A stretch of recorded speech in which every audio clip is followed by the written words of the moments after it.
अब एक त्यौहार ऐसा होता है जिसको कहते हैं यम द्वितीया।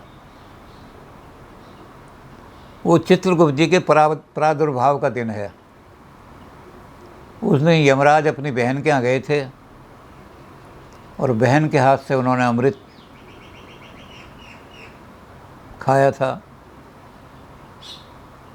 तो यम द्वितीया का दिन जो है वो चित्रगुप्त जी का जन्मदिन है।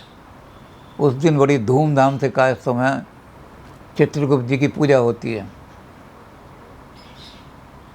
और चित्रगुप्त जी की पूजा में क्या होता है कि कलम, दवात, तख्ती उसकी बनाते हैं, कप इससे आटे की बनाते हैं तख्तियाँ, और कलम दवात भी आटे की बनाते हैं, उसमें बताशे रख रख करके खाते हैं ताकि कलम दवात से और पढ़ने के हमारे। और उसके बाद सामूहिक फंक्शन जो होता है जिसमें चित्रगुप्त जी का पूजन होता है, वहाँ भी लेखन की प्रतियोगिता होती हैं।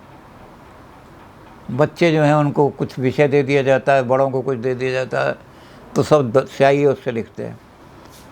और जिसको उसमें सबसे चीज़ देते हैं जिसका खुशखत कैलीग्राफी एंड जिसका लेख सुंदर हो उसको वो पुरस्कार दिया जाता है कायस्थों।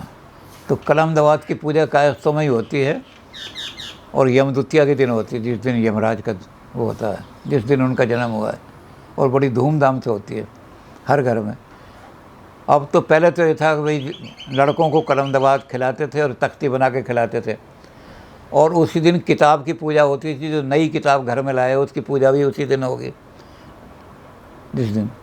अब ये हो गया कि लड़के और लड़की समान हैं, तो अब वो कलम दवात लड़कियों को भी खूब खिलाते हैं।